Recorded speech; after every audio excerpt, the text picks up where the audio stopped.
Hey, Al Angelo back at you from A Plus Racing with another exciting video on how to fix your Spec Miata. So as you can see, we already did the fronts. I showed you how to do that. We don't need to do that one again, but I am going to show you how to do the rears. So let's go to the back end of this car. So this is my 25-hour car this year, and we're going to go ahead and replace these brakes. And I saw that rear brake caliper video went really well. So it's the second most popular video watched. So I'm going to go ahead and show you how to do the brakes on that one. I just did the caliper, and now I'm going to show you how to do the brakes on it. So this is pretty much everything I need right here. 4mm Allen, 14mm wrench, 10mm. I got a new rotor. I got new pads. Got some brake cleaning paper towel. That's pretty much everything I'm going to need to do the rear brake job on this. This car's going to the 25, so I always put brand new rotors on and brand new brake pads. If it was just a track day or some sprint races and stuff like that, I usually just go ahead and use the old rotors. But 25 hours, pretty durable, and they beat the hell out of the car, so we go as best we can. All right, so the first thing I'm going to do is once again, I'm going to pull that piston back. And on a Miata, you have to unscrew an Allen on the back. So I'm going to ask my camera guy to get on down under the car, and I'm going to put my finger and show you what I'm talking about. So if you can see right here, that bolt has to come out. So camera guy, hang on there. Camera guy is Mike. So Mike's my buddy, and him and I go to the track a lot. And he's somewhat becoming a race car driver. He's contemplating doing the SCCA school coming up in February. Maybe we'll see him out there. Maybe you guys might see him out there and you can run into him and say hi to me for him. All right, so I got that bolt out. This is a 4mm Allen, and I'm just going to stick it in that hole, and then I can feel it cog in, and I'm going to back this all the way out. So as far out as it can go. And what this is doing is it's threading the piston back into the caliper. And old models did this. Nowadays they don't use the same braking system and parking brake system as we did like this one. There's two separate units. And these old cars, they kind of incorporated both braking and parking brake in the same unit. And we're supposed to call it the parking brake now. When I left Ford in, I don't know, 2002, we used to still call it emergency brake, but then, you know, probably started out here in California. Somebody sued because it was an emergency and they used it and it didn't save their life or they got hurt, and that's when they ended up suing the company. All right, so I'm still walking this piston back, and it threads back away, especially if your brakes are a little worn out. These ones aren't totally worn out, but still a little life left in them, maybe a weekend or so. Depends on who's driving. You get a fast driver, man, you might go through a set of pads every 2 weeks. Okay, the other thing I do is I put my finger alongside here. I'll try to see if I can get it to do it. Because sometimes when you pull this out, the whole gear drive assembly comes out with it. It's not, but I was going to see if I could make it come out, but I can't. So I just pull it that way so I make sure that doesn't come all the way out. All right.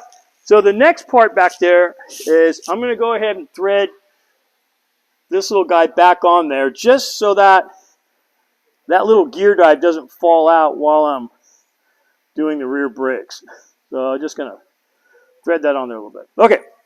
Now down here where my finger's at, there's a 10mm bolt, and sometimes there's a little dust cover on this. So if you run into a little dust cover on there, just grab a pair of pliers and take it off, that dust boot, and that 10 is right underneath there. And this is the lower slide. So this is a single piston sliding caliper, which is like the most common there is. I think I got a little more ways to go. So what I did there is I just pushed the caliper forward, and it gave me enough room where I could just grab it with my fingers. All right, I'm going to set that aside. Then all I'm going to do here is I'm just going to pick up on it, and I'm going to slide it right off, like that. Okay, so I got that set aside. I'm going to go ahead and take my brake pads out, and there's going to be two metal clips here. So here's one clip, here's another. I'm going to set that over here. All right, so I still can't get the rotor off because I need to take off this bracket. So That's a 14 millimeter. So I got my 14 here. There we go. Okay, and I'm going to take the bottom one off. And yeah, we're almost done. This is a pretty quick job. There goes the top one. Yeah, I really like the comments you guys have been posting down there. Some of you guys asked some pretty sophisticated ones. I like those good challenging ones. I'm glad that I'm able to help you fix your car over the internet like that. Okay. All right. Okay, come on out, Mike. Let's show them what we got. Okay. All right, so here's the old rotor. And I got a new rotor. It's always a good idea to make sure they're the same size. You're dealing with the same thing. This rotor has cosmoline on it to keep it from rusting in the box. So a little brake clean. Gotta love the smell of brake clean. Okay, and then I'm just gonna wipe that off.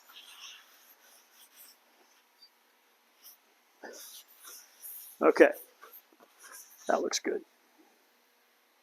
All right, go ahead and put my caliper back on. My rotor. All right, and that bracket, this was the bracket and the 2 bolts.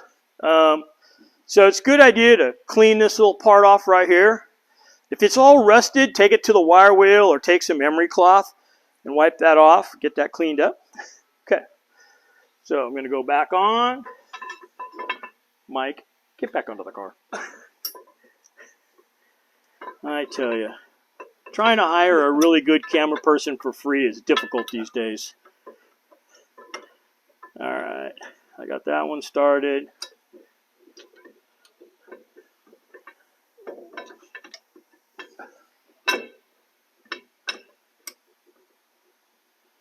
That feels about right. Kind of go by Braille here.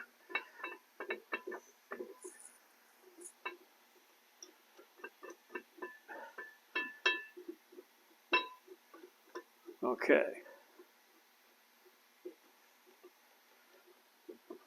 So some of you guys are even sending me messages about your future Spec Miata build. I'm excited for you getting involved in the sport and building your own car. Don't be afraid to do it. Okay, you see I'm leaning on that. I don't want that to fall off. Yeah, don't be afraid to put that car together. You follow these steps, you won't go wrong. Okay. All right, while I'm right here, I've got some brake silicone lube. I'm going to go ahead and put some on this slider. This is my top slider. All right, and now these metal clips got to go back on.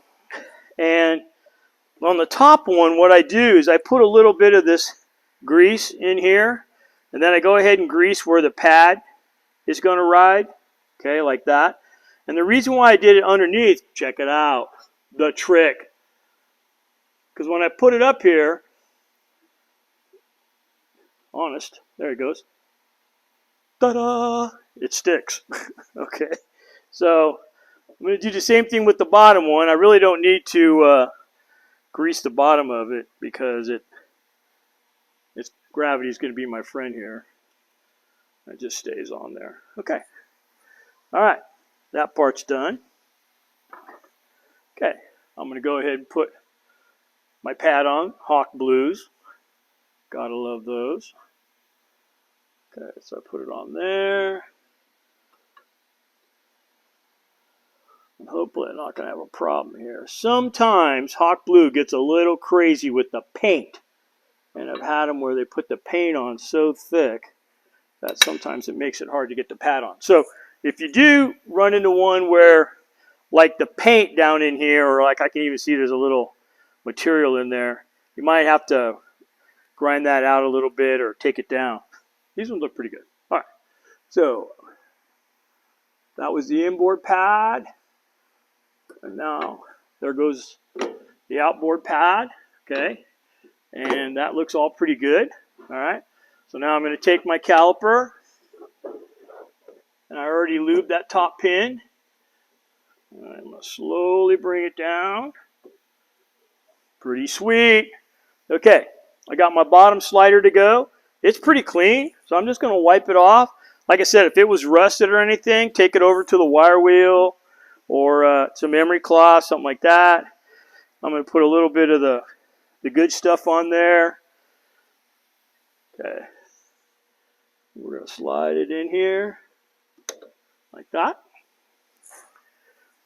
Okay, it's a 10 mil.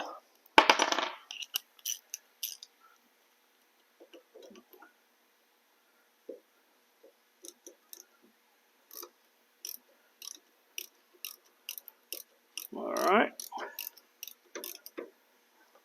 And I do see these rust from time to time, and but it's not hard to just clean them up a little bit.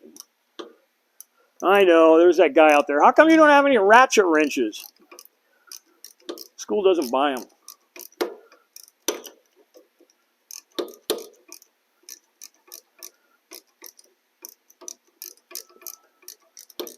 There it goes. Okay. And this, just snug it down good. Okay. I don't. If you make it too tight, you got to take it off the next time. It's a nightmare. All right. For the adjustment, I want to make sure that the emergency brake is off. I look in here, the emergency brake is off. I'm going to take that little bolt out here behind that, where that Allen adjuster is at. Like that. Okay. I'm going to stick my Allen in there. And I'm going to tighten it up as far as it'll go.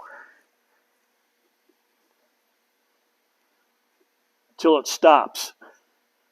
So now I'm threading that piston out and I'm actually applying the brakes. So once I got it as far as it goes, if you notice, I can't turn the rotor. Now I'm going to back it off 1/2 turn. Like that. I'm going to put my finger on there to make sure I don't pull all the guts out. Put my little dust boot back on there, or dust bolt.